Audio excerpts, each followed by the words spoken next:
We good? All right. Ladies and gentlemen, children of all ages, welcome back to the Cupcake Collectible channel with me, yours truly, Ben. And of course, Lohit. Hello, The Lohit. Maple Leaf Maverick. That's what you call me, Ben. Oh, that's right. The marvelous Maple Leaf Maverick. Woo! Just rolled off the tongue, doesn't it, buddy? Absolutely. Well, we're back for another. It's Thursday, so we got comics to talk about. New comics me and Lohit picked up. I got not that many. I got a few here we could talk about. Lohit's got a bunch of DC books that he is the DC expert, as I am more of the Marvel guy, right? I agree. You know more Marvel than me for sure. 100%. There's no doubt about it. Yes. Wow. Sometimes you know more DC more than me also. Well, as long as the book is good, I'll read it. I don't care which. That is true. Which that is true. it is. I think that's true for the both of us that we don't care. We do have preferences for sure, but then I think if it's a good book, then DC, Marvel, Image doesn't matter to me. I'll read it for sure. Right, and this is why we don't read X-Men books. They suck. They suck. Which I hope they do get better, because I do love a lot of the X-Mutant characters, and so unfortunately right now they're not that good. Yeah, that's true. But I think now that, with the announcement that Deadpool 3 and Logan is coming back, Hugh Jackman is going to come. I don't know. Maybe somebody in the creative department would think, hey, maybe we need to make like good mutants. Come on. Jordan Weiss, the editor of the X books, he's an idiot. He doesn't know what he's doing. He got bad writers on that galore. He's not going to be better. He's asses out. I agree. So anyway, yeah. All right, let's get this show on the road. Let's not waste everybody's time. I know you want. So the first book I'm going to talk about. We're not going to do the big publisher this week. Well, for me, I'm going to go with someone obscure. I'm doing Xenoscope's Man Go to Bunny Man number 3. This is volume 2. It's called Green Eggs and Blam. This is a very odd issue. Okay, this is the final issue of this the second series. It's the final issue. Oh wow. Okay. Final issue. Sure, next year they'll do another volume 3, whatever. Okay. So, and this issue is weird because they go back explore the origin of Bunny Man and Dog Man. Okay, where these creatures from other dimensions come to Earth, and they're worshipped as gods by the Egyptians. So the head of the Dogmen became Anubis, the Egyptian god. Yes, of course. Well, of course. So right. So yeah. Praised. So basically, the scientist, he cloned a bunch of Bunny Man, but he needs our Bunny Man.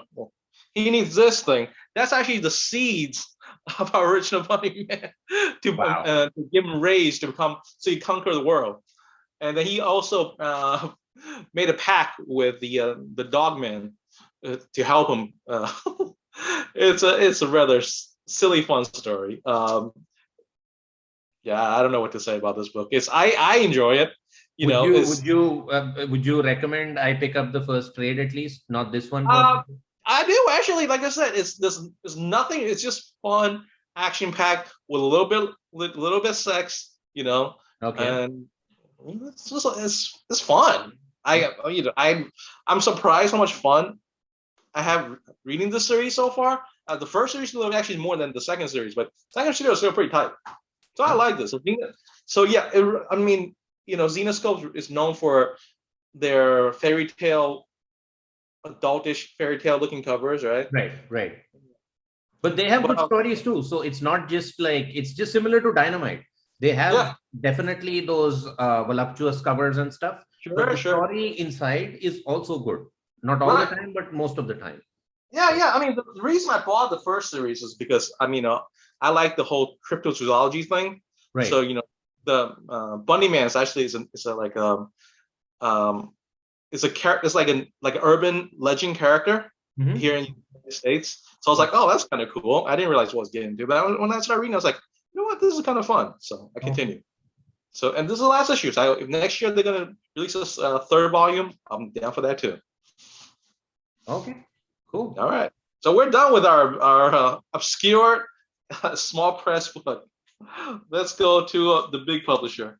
So let's go to Marvel. Did you read any Marvel books? Lohit? I have no Marvel books. I wanted to read Avengers, this one, Axe Avengers Part 1, because I've been following the Axe storyline, but I'll get to it. I didn't get the time to get it, actually. So. All right. So I have two. One of them is a spec book that I haven't read. I'll talk about it next. The first book is Ant-Man #3. Yeah, I think you liked Ant-Man a lot. I really like this book, man. This is a very good book. Al Ewing's doing a great job writing it, and Tom Riley, which I really enjoy his art when he did the Thing series last year. Again, I think it's a good combination, and Al Ewing showing a lot of love for the character of Hank Pym. And because I haven't been reading Avengers, apparently Hank Pym in current time has merged with Ultron. Okay. And they've done that before, so right. I mean, this is really weird because I didn't know that.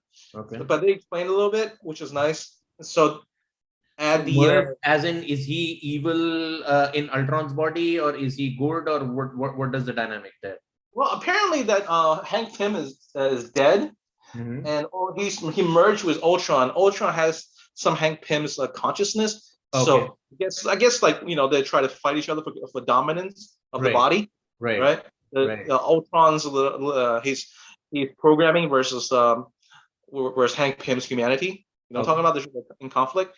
So, but so in this one, so apparently he's in at the the Celestial headquarters, where the Avengers kept, the Celestial bodies where they held their headquarters, and so Hank Pym is in this like vibranium tome, along with Asgardian spells to keep him trapped in there, so he can't come out and cause havoc, right? Okay. Meanwhile, we deal with Scott Lang and his daughter Cassie. They're hanging around the Avengers headquarters, and Scott Lang hears this voice and telling him to take the Hank Pym's Ultron Hank Pym's tomb to somewhere to do something, and then things happen. Apparently the Ultron is trying to convince Scott Lang to release him, because apparently he could do talk or telepathy. Yeah. And then like Scott Lang's like, I'm not doing that. I'm not stupid. But he could talk to other characters. So this other character named Black Ant. He's like an evil version of Ant-Man. He's trying to help him out. So they have this big fight, and it's a lot of fun. They do a lot of the action stuff, and they do. So it's not. So I thought that it was kind of an anthology, and it is because the first issue. There is a pun intended. You missed the pun. Anthology.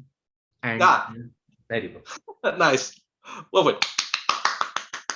Baby. Anyways, the first issue takes place in the 60s, second issue takes place in the 90s, and the third issue takes place in current time. Okay. So it looks like the next issue, the last issue of this miniseries, will take place in the future. Okay. Which, and the crazy thing is it 4 issues, 5 issues, 6 issues? The 4-issue miniseries, and get this, guess when the next issue comes out? When? Next week. Oh, so you get to read everything like sequentially, and you remember stuff, so which is always nice, so yeah. Well, here's the thing is that, remember Marvel had their shipping problems, so they try to catch up. So this was probably supposed to come out like a month ago, so finally good, man. 4 issues, you tell a good story, you're done. That's probably my deal. So you don't need 75 issues, you don't need omnibuses to tell a good story. You just need 4 issues. Well, that's the thing, that's what Peter David's doing with a lot of the books, like 6 issues, 4 issues with absolutely. Move on, do the next story or something, fair enough, but to tell a good story you just need 6 issues and good dynamic art, and that's it. You don't need to drag it out, what I'm saying? Just if you get drag it out. Why drag it out? That just sounds like, don't try to do cash grab, you know what I mean? Absolutely. Be fair to your readership. Absolutely. If you can finish right, that's all you need. Absolutely. All right, so my next book is a spec book. I wasn't going to buy this because I don't really read Dr. Aphra. Right? Yeah. But when I was at Midtown Comics, the guy who I'm pretty friendly with, he's like, you should pick this up. I was like, why? He's like, everybody's buying this book this morning for some reason. So this is the last copy of the Dr. Aphra number 24 at the store. At least that cover A, right? Because then I had to do a little Google search. So this is the first appearance of a group called the Dark Seekers. They're a group of 6 Seth warriors. So if you want to spec on something, because the whole Marvel Disney Plus thing, if you get this for cover price, go grab it. You know what I'm saying? I'm not a big fan of Dr. Aphra because I don't think Alyssa Wanson's a very good writer. But I like her in Iron Fist. But as Star Wars writer, I don't think she's all that great. But that's it. It's a spec book. If you can get it, get it. I don't like her Iron Fist too. I like this guy's Iron Fist. This is Danny Rand. He's Iron Fist. Get out of here. I don't want to talk about that. Get out. This guy, see, he's got a fist. He's the Iron Fist. But anyway, so we're talking about Dr. Aphra. I think she's pretty significant because she's an Asian character. So probably she will, and she was popular. Her first omnibus or whatever, first set of stories were quite popular. So you never know. Kathleen Kennedy might drop like a Star Wars Dr. Aphra show because she is a popular character, and you don't need the OG series, people with her. She can go on her own path. So, and still have a little bit of those Easter eggs, so you can still do a good Dr. Aphra. Any of these, what do you call it? Any of these, these characters in this issue shows up on Disney Plus. Or any Star Wars shows or movie, the value for this book is going to go jump like crazy. So if you get the cover price, which is $3.99, and if you can sell, eventually it goes for like $40-$50, hell, get it. All right. So why not? I think it's a good solid investment for sure. And that is it's a small Marvel week, so that's it for me. Lohit, do you have any Marvel books, or you're good? No, I'm good with Marvel. I'm done. I don't have any Marvel. Okay. You have an Image book though, right? I wanted to pick up I wanted to do Thor 27. Maybe I'll do. There is your Raza Predator cover. Looks pretty cool, this one. So yeah, I don't know. Anyway, let's move on to Image. You have one Image book, right? I do. It is a book that I've been loving since issue 1, and is one of the hottest book out right now. This is 8 Billion Genies, number 5. Let's scroll past all these pretty DC covers. That's ugly. Come on, man. So we don't. Stop it with that gay cover. Life feels disgusting. I'm blind. Absolutely, I'm blind too. So he's that cover. So yeah, I bought cover B, but he could do cover. Okay, that's the Tread Moore cover. The artist who did the Silver Surfer Black. By the way, written by Charles Soule. We're talking about Darth Vader, right? Charles Soule. Yep. He's very known for writing Darth Vader. Art by Ryan Brown. Of course, this is the same team that gave us Curse Words. Okay, so each issue, it has the number 8 in there, right? The first issue, it starts with 8 seconds after the genies show up, give everybody in the world, a wish. This is 8 months later. And wow, the world is an irradiated wasteland. Except for two, like they show 2 places.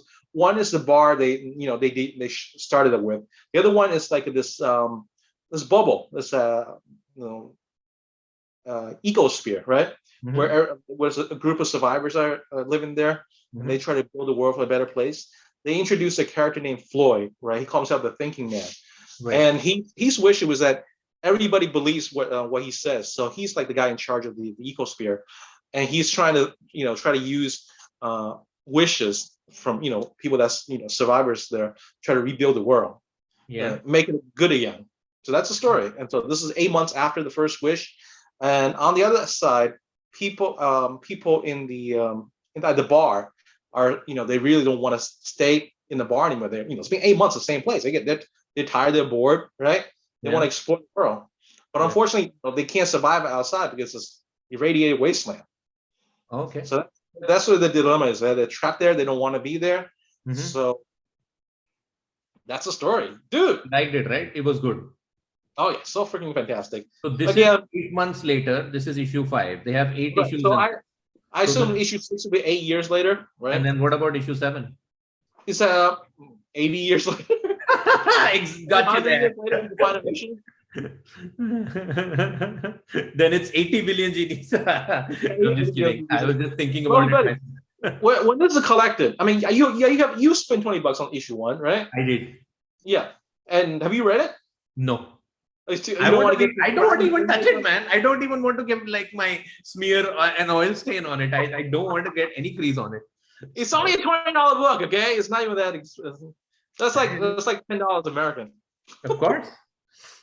Not exactly, but okay, well, fair enough. That's fine. That's fine.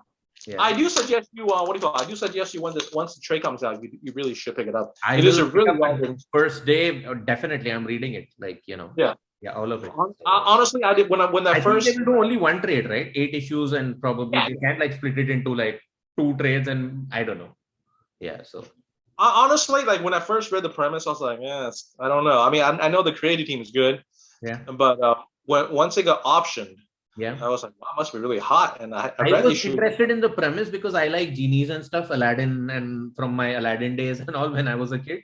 So I was excited for it. But then when I went there to my LCS store, she said like, it didn't sell that well and all. Once it got optioned, then everybody started panic buying it. Right. Well, these genies are actually they're special, right? In this issue, there's one of the main characters. She's pregnant, so she's finally gave birth. Right. To a baby, right? So the parents like, so is my baby gonna have his own her own genie? Right. They're like, yes, but things like, don't worry, we're not gonna grant any wishes until your baby has full control of his her linguistic skills. Okay. So right now we'll just be like a friend, like a little a pet for like a play pal. And you said that once they make the wishes, the genie poofs, goes away, right? Disappears. No, they'll hang around unless you don't want them to hang around anymore. What do they do? Do they have to eat and sleep and breathe, or they just like? You can talk to them. You can ask them for information, like, what's going on in the rest of the world. They'll tell you. Okay. So it's like, hey, genie, can you play? Yeah, you want to play TMNT with me? They're like, all right, give me the controller. You know what I mean? Fair enough. Okay. So good book. Right. So overall, good book. Total recommendation. Yeah. I think this was my pick of the week.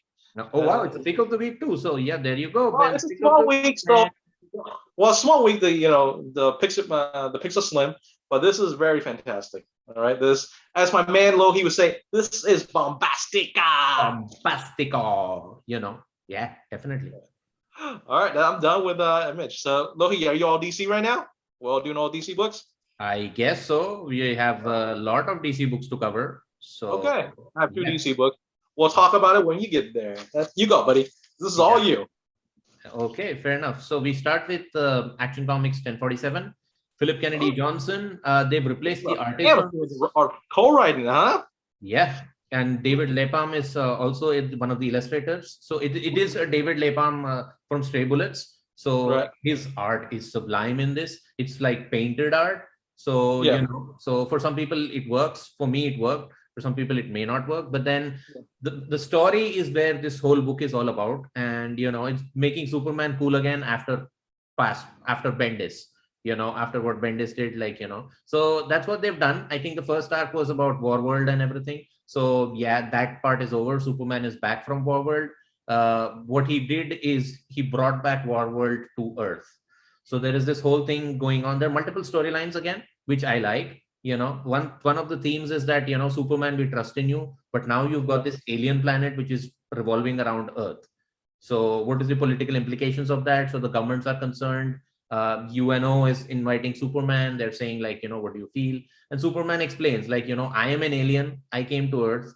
You guys all supported me. Now these guys are aliens. They're without a home. They're all these like different species of their Kryptonians, Taxomites and all. So show them the same courtesy. Let them figure out their own way, and then, they'll go away. So it gives you that Superman, who brings in hope and everything.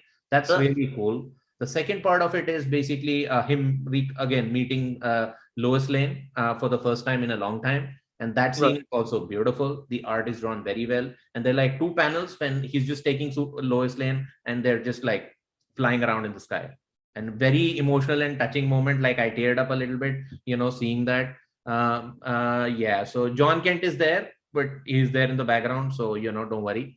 So that's there. Then at the same time, so what is going on is, again, Lex Luthor is back and he's up to his usual shenanigans, so, and there is also another classic Superman villain who returns, but he returns he's like, he's gonna rip Shred apart. Like, when you meet him, when you confront him, he's like down in the dumps. there's something going very terribly wrong with him. But then, of course, there is Luthor, and Luthor is also, he's doing his own thing, because he now knows that War World is where Mongol was, and he has all these technologies to, go there and pick and choose from.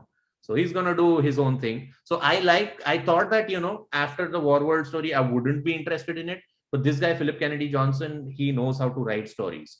Sure. I couldn't refuse any of his Alien books till now, and I was not able to put down his Action Comics too. So cool. And Superman is cool again. So I always like that. So right, I'm glad that War World is finally over, despite it being really well written. All right, what else you got, buddy? So we have Batman Beyond the White Knight. So this is the Sean Murphy Batman verse, where basically, so what you have is basically a vigilante older Bruce Wayne running through, and it's not him who makes Terry McGinnis, who gives the Terry McGinnis the bat suit. It's basically Derek Powers, who's just basically like an industrialist. And this is an issue where, Bruce Wayne and Terry McGinnis basically confront each other, and he reveals that, Derek Powers is responsible for the death of your father, and they kind of reconvene. So that's what this issue is about. I don't want to give too much away, but Sean Murphy's art, I mean, it is sublime, So I got to meet him at the Fan Expo in Toronto, and he signed a big Batman poster for me. Maybe I should have had it out here, but for the next video, whenever I do this Batman one, I will have that out probably. But well, get a frame and put it on the wall behind you. Absolutely, behind you. I intend to. So writer is Sean Murphy, illustrator is also like Sean Murphy, along with Dave Stewart. Right. Some of the best artists in comics. So yeah, the story is also pretty good. It's very emotional. Of course, you need to read Curse of the White Knight. You need to read the White Knight before you jump into this. But yeah, I mean, if you're following all of this thing is gold. This thing is probably, there is a scene where he has all the Batmobiles, drawn one by one from the classic comics, from Batman Returns, the Tumblr. And I mean, yeah, this is one of those best books, and Sean Murphy can do no wrong, so his artwork is totally. So yeah, so if you're into Terry McGinnis, if you're into Sean Murphy, if you're into your Batman, then you will like this for sure. You still need to pick up that J. Scott Campbell cover for it, though, next time you go to the comic store. Absolutely. Okay, what is next in DC? You tell me. Oh yeah, Sergeant Rock. So written by Bruce Campbell of the Army of Darkness, Evil Dead fame. That's a very good call. So Sergeant Rock was one of those characters when I picked up books in the 80s. He always had like an ad on the side, and I always used to read him. I never read any of his issues, but I always knew the character because he was always there, in one of these ads or something, because and it was pretty decent. So this is, I think, Sergeant Rock coming back, and this is again, it's written by Bruce Campbell, as you said. So Bruce Campbell, of course, Army of Darkness, Evil Dead, whatever. So, he's a big, I didn't know this is not his first comic. He's written comic books before. Okay. And he even penned some Army of Darkness comics for Dynamite. I didn't know that. So I thought it's just a celebrity, again, like Keanu Reeves or something, doing Berserker. I thought it was one of those other things, but it is not. This guy has put a thought into the story, and it moves in a very nice pace. So what it is primarily Sergeant Rock is in the World War. It's 1944, and he's in World War II, and the Nazis have zombie soldiers, and he has to fight them. We did that, remember? In our zombie army game. That's true. So it is that in a comic book. You like it, Ben? If you can pick it up in whatever discount DCBS or something, do it. It is pretty good to read. And another thing is, for me personally, I like 100 Bullets a lot, the Brian Azzarello, Eduardo Riso book. Sure. Eduardo Riso is the illustrator who does this. So this cover is by Gary Frank, what you see. Gary Frank is one of my favorite all-time greatest artists. Ed Riso is also out there somewhere because of 100 Bullets. So the internal art, it reminds me of a lot of 100 Bullets. And so I loved it. So this is really is that when you have these outsiders coming to write comic books, right? You got, Marvel's got Adam Goldberg, got with Taboo from Black Eyed Peas. Right? I was like, do these people really know what they're doing? I really prefer like a professional comic book writer who was a lot of experience. They bring this in. I'm not sure they want to sell it on their names or can they really write a comic book? You know what I mean? Right. But you said this book is good. I'll take your word for it because I trust you. 100%. Ed Rizzo art, Gary Frank cover, and Bruce Campbell writing was the only thing that was kind of hit or miss for me. I really enjoyed it, and cool. It does have cool action, and it does have. It also has Mein Führer. So there you go. Okay. He's the bad guy. Not touching that one. Let's move on. All right. So yeah, Sergeant Rock is pretty good. Total recommendation from me. What did I read next? I read DC versus Vampire. Still going on. Not all out war, not anything, no tie-in. This is actually the main issue. And it's been going on. To be honest, I kind of forgot like what happened in the previous issue. But yeah, I mean, I quickly reminded myself, it took me a while because there was a long hiatus between the previous issue and this issue. Now, unlike Marvel, DC, there is a long gap between two books. Like really long gap between two books. They're doing that with the book we're reading, right? The Dark Knight of Steel. Yeah. Dude, what happened, right? There you go. So same. I'll come to my next book is also had the same problem, but I don't know why, because they released it so far away you don't even remember what you read before. Right. Seriously, when they do stuff like this, it's not even. I wouldn't even buy that book. I would just buy the trade. When it comes out, when they'll collect it, I can read it and not actually miss anything. Yeah. You know what I mean? Yeah, that is true. It's so annoying. So yeah. So this has again James Tynion for Matthew Rosenberg, and I don't know how much of it JT4 wrote and how much of it Matt Rosenberg wrote. It was okay. I didn't mind it. It was still very bombastic. There are so again, this is basically now all the heroes are in different areas doing different things. So it follows up with a bunch of heroes. So there are awesome Green Arrow moments in this. Like Green Arrow by himself, because these are vampires, right? You can stake them through the heart or through the head. So he has arrows, and then he shoots arrows. So it makes sense. And he's like an ultimate vampire hunter. He takes down, like he's got these vampire arrows. There was one panel where he has like these arrows in the ground, like almost like 50, 60 arrows. He picks them up and just plows through a bunch of vampires. And it is so awesome. I mean, Oliver Queen has never been more cooler to me than hunting vampires. And nice. So it is really good. And yeah, again, this is another Elseworld book. It's the vampire book. It's the weekly vampire book. Well, there's nothing's Elseworld anymore. You know that. They after the whole Omniverse thing, everything's canon now. Okay. Everything is canon, but it's still fun to see when you have some stakes and characters die. Vampire. Good one. Another good one by Lohit. Yeah. So yeah, that's what this is about. So it's I think it runs for I don't know 10 or 12 issues. I'm not sure, but it's almost towards its end. So I hope that the next issue doesn't. They finish it fast and they drop that whatever trade or hardcover or something. And yeah, it's a good thing for a rainy day read. So it's not going to change your life or anything. It's not super gripping as DC's, but it's a fun read. There. It's pretty much a fun read. Everybody should, if you're looking for something just fun to read on an off day, go for it. This is the book that our boy Lohit recommends. Mr. DC recommends. Absolutely. All right, next one. Okay, so let's do Detective Comics. That's one of the DC books I bought as well. It's I thought it was Ram V's going to write everything, but this is actually co-written by Cy Spurrier. Mm-hmm. It's art by Raphael Albuquerque and the backstory by Danny. Mm-hmm. Again, I talked about last month. We talked about the artist that draws out like Scott McDaniel / Frank Miller. I actually didn't read the backstory. This one's pretty good. I mean, it's a little bit weaker than the previous issues, right? Yeah. Ramvi didn't do any of the music stuff, which I was a little disappointed by. But the story is solid. Have to deal with the issue between. Apparently, there is a conflict between the League of Assassins and the original owners of Gotham. Right. Apparently, they're about to go head to head. Yeah, which I can't wait for when that finally happens. And they'll have to deal with Bruce Wayne. His body is really, really beat up from all the years of being a vigilante. Woof!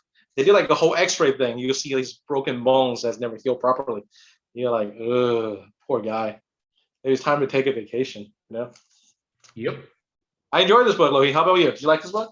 Yeah. I mean, I thought that I wouldn't. I mean, the pace was a little bit of an issue for me in this Detective Comics run because Right. and I mean, yeah. But now I think so because the whole idea is that there is these owners, these villains who are basically they have like deeds to Gotham. And they Right. have this whole family of like royalty and stuff. They have a lot of money, and this prince of theirs is coming back to Gotham. Yeah. And he's probably got superpowers. Take over Gotham, and he's going to rule Gotham and all. That's the whole plot. Now, for 3 issues, he's just coming to Gotham. He was coming to Gotham, and now he has reached Gotham finally at the end of this probably issue. So I still have that pacing issue because I want to see what is his plan, what does he intend to do, and how is Batman, how does he figure out and what is going on. So you have to realize this. One thing they got to do is that everything needs to be stretched out to 6 books, 6 issues. Exactly. Most times, so they could collect it into a paperback, make it more, you get your buck's worth. So a story doesn't fine, but then give me something, in the issue. Right. Well, you have the backup story that you're never going to read. That I'm never going to read. So it's or sell it for, don't sell it for $4.99, sell it for $3.99 or $2.99 because that's the content you're giving me, right? So that's always the problem. But and the thing is that and I mean I could have told this story in 1 issue. Bad guy making plans, has the deed to Gotham, comes to Gotham. That's it. Batman doing something, ready for him. Yeah. Right. That's it. That's basically the story. And you stretched it out into 3 issues. And I like the jazz aspects of the last issue, but if it's not there, it doesn't matter to the story. This had a background of, this Persian warrior who goes into the desert all by himself. If it's not there, it doesn't make any difference to me for the book, so it doesn't make. So brutally slow for me, so I hope something bombastic happens. Otherwise, I'll give up on it for sure. Okay. And like the artwork is phenomenal. I totally agree with you, but then moving at a snail's pace for me. So, and Ramvi is a good writer, but then he likes to, he takes his time, set up. He's like Tolkien. In the first book, all you get is like wilderness and grass, and then finally, in the final Return of the King, you'll get the war and whatever you need. So right. All right. So, Lohit's for Lohit, this will be like, we'll see where it goes. I'm kind of with him on this camp, but I enjoy it, and I so far enjoy it. I think this is it's a good read. It's a good read. There's no doubt. But then DC, the one thing DC does, they don't, they do Batman right mostly, especially the main Batman books, this one and Batman. Okay, all right, let's just move on. What do we have, my friend? Okay, I'm just checking. So what is next? There is one more DC book. Target? Yes, of course. Okay. Wait, you're not reading Task Force Z anymore? I am. I'll come to that. Oh, okay. But this, so I have my issues with Tom King, which I have like mentioned several times. But you do love Greg Smallwood's art, so that's a selling point. That is why I'm here. But to be honest, I like the writing on this book too. Okay. So a lot of people have this. So I met Tom King and I talked to him about this book a little bit because this is the only Tom King. Like I generally am very wary of picking anything Tom King because it's all stretched like a rubber band. He's one of those stretchy guys and all. But this is more like a detective story, like where a guy who's going to die in 7 days, he's got like these 12 people to investigate and trying to find out who has poisoned him. That's the idea. We know the premise. You said it every time we do this. So this issue, is this issue, you like this issue? What's the idea for this issue? So this issue, he's dealing with the members of Justice League International, particularly Fire, whom you see on the cover, right? So this is basically him interacting with Fire and trying to decipher, whether she is the one who poisoned him or not. And there were big reveals, and it kind of paid off. And it's intricate dialogue. The artwork is phenomenal. I like the writing. I will probably give this my pick of the week. It was good enough. Lohit pick of the week, people. Absolutely. The Human Target number 7. Absolutely. And even this story works. Even if you have the context I've given you, that, okay, he's trying to investigate his death, and he's investigating somebody from the Justice League International, the 12 members of JLI is responsible, and he's just trying to, and then that, and you pick this issue, you will figure out like what's going on. And it's romantic, there is a romantic scene which was like, oh my God, it was wonderful. Like he dances with fire, and he's already like, in a relationship with ice, who's like fire and ice is oh man, it is brilliant. I won't even give you any more clues, but so he's like kind of in an Archie phase, where he has Betty, who's basically ice, and Veronica, who's the spicy one, who's fire. I like that dynamic, man. I mean, and Tom King played with it like completely. And all right. So he's in a romantic mood today. He likes it. All right. He's gonna go watch The Notebook after this. Spread the love, man. Spread the love. Spread the love, Ben. Spread the love. There you go. So, and Greg Smallwood artwork. Oh my God, that is brilliant. I mean, say what you want about Tom King's books. All the artists like Mitch Gerards on this one, on the Mr. Miracle book, or even his who was doing Batman's art when Tom King was writing it. That was also pretty good. I don't know who was doing it. I think it was it's not coming to me. But anyway, but Mitch Gerards, people like Greg Smallwood, he always pairs up with a fantastic artist. So even his Adam Strange book, I haven't read that, but then he paired up with Mitch Gerards again. Mitch Gerards knows how to draw, and thankfully this is like, we know that it ends at issue 12, because you shouldn't give Tom King more than issue 12. Then it will go like crazy. So even that much, because if you read his Batman Catwoman miniseries, the 12th series is a little bit hard to read.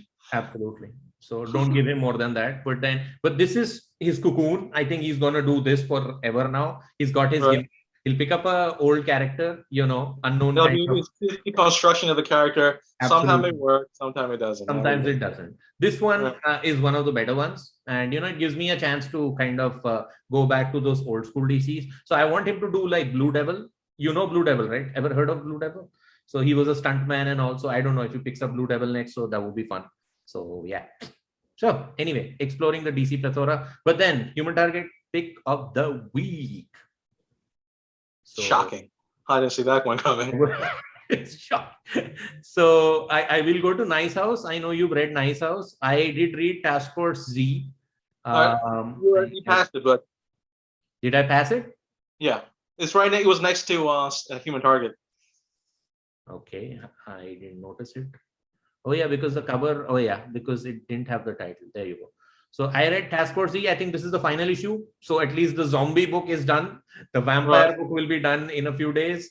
The DC's book is back. So at least that is continuing the zombie tradition, because you need to have zombies and vampires and werewolves and everything in your life. You need ghosts, dude. You need like possessions and haunted fear and all that stuff. Absolutely. So this is again the final issue. So again, the whole premise of this was like, Task Force Z is like contrasting to Task Force X. It's basically an operation started by Two-Face, whom you see on the cover, and resurrecting all these dead villains for doing like tasks and stuff.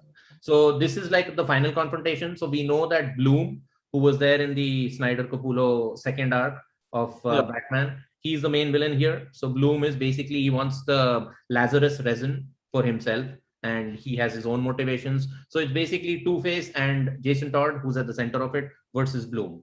And that's the whole thing. So there are, it is a good book. I kind of thought that, it was one of those good solo Jason Todd adventures.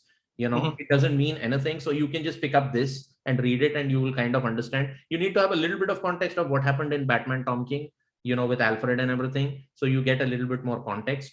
But it is a solo Jason Todd adventure. There was a lot of intrigue. There are a lot of like, people changing sides and, kind of like espionage and stuff. So I really liked it. It's over. I mean, they finished it at the right time, because if they stretched it a little bit more, it would have been formulaic and boring, Right. You would have overstayed his welcome. Yeah. Overstay. It doesn't want, you don't need to do that. So it was pretty good. Artwork was pretty much average. I didn't know the artists. They were pretty decent. So, Matthew Rosenberg mostly wrote it. So yeah, I kind of enjoyed it. It was a good Jason Todd solo story with all these, dead characters. All right. So is that all your DC books?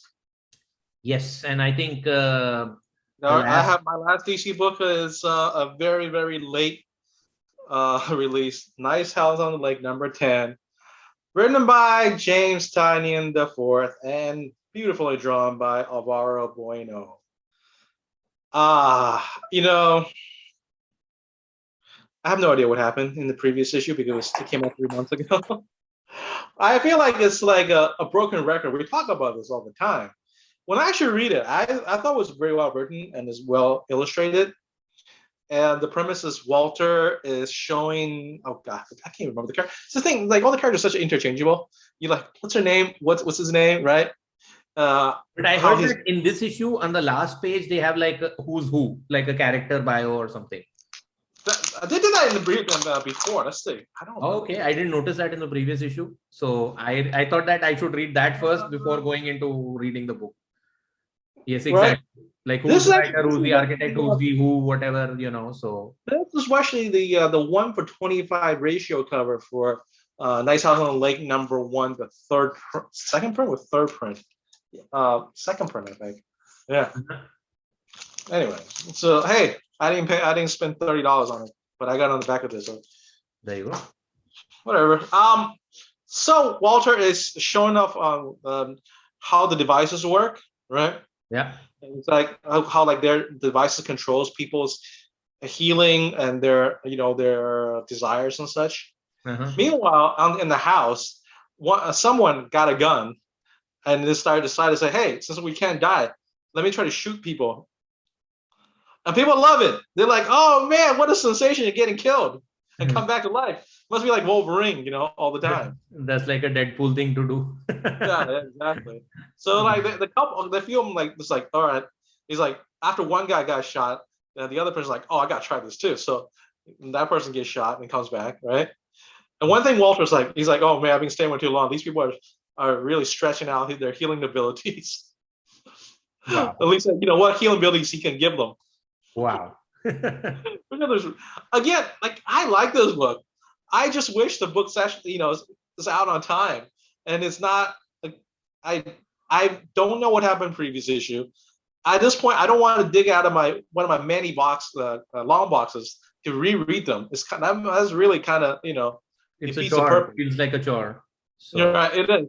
So I mean, I will buy it's still what's issue 10, so I got 2 more issues to go, right? I will buy the next 2 issues, and one day, if it's on sale, I will buy the trade paperback. Actually, the first volume came out, so maybe where deluxe edition will have the both published. Okay. I will buy that one and actually read it from beginning to end. Maybe that will give me a more satisfied experience. So those are my 2 questions. First one, do you think this works better as a trade paperback? Yes. Okay. Well, the thing is, like, if it actually came out like on a monthly basis, like it's supposed to, and not between 5 months between the issue, was it 7, 6, and 7? Right. Was it 7, 8, whatever? Then issue another 3-4 months between issues 9 from issue 9 and 10. Right. I mean, this is insane. Absolutely. You know what I mean? How are people supposed to read this book like this? You know what I mean?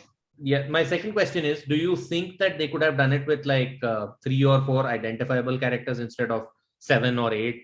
Absolutely. Generic characters. Because it's hard to connect these, since all the characters, the voices are very interchangeable. Yeah. It's a little hard to connect these characters on a personal level. Yeah. I don't think you needed the backstories for everyone. I think you could have done like 4 characters and then squeezed it into instead of 12 issues. Right. You need someone you need like character that actually stands out from the group. Yeah. I mean, the only character that stands out in the group is Walter, right? Our main character, wherever they. Absolutely. That's the only name I remember. Right. That's the only way you remember. You're like, okay, he's the guy that's responsible for putting this lake house together. He's the one that, isolated everybody while the world's going to hell. You know what I'm saying? Absolutely. So that's the only character you can really, identify with. And he's like, he's not the hero, right? The way is like, apparently like the way initially you were represented is that people was like, why they actually think that he's the reason that the world got destroyed. You know what I mean? But he isn't. Anyway, it's never gonna be my pick of the week again, unfortunately. Yeah. I remember the issue 1 was my pick of the week. when we did this, right? I mean, I think most of the issues, like, okay, the issue 1 was bombastic. I mean, really, as I call it, bombastic, so it was fire, because the way that cliffhanger was there, at the end, you were like, oh my God, what am I going to do? But then after a while, it kind of, because out a little bit. Other than Walter, as you rightly said, no other characters are relatable. They're all interchangeable. Right. So they're trying to figure out these, like, so I don't know. I mean, yeah, it just goes downhill. And it was supposed to be the strongest book of the year, and, pick of the week and pick of the month and pick of the year and all. But I don't know. The artwork is still amazing. Whatever Alvaro Bueno draws. So that is a saving grace for me. Every time I look at that first panel where he shows nice house of the lake and the lake is there. Yeah, the reflection on the reflection on the water. That is still awesome to me every time I see that. But but you need to have the gimmick should run a little bit more. It should have absolutely. Yeah, so that's the thing. Yeah. All right, and we are done, my friends. It's been fun. Look, you want to say anything for you say before we sign off? And the only thing I'll say is that if anybody messes with you, you will iron fist them back. That's all I got. No, I'm leaving. I'm gonna go.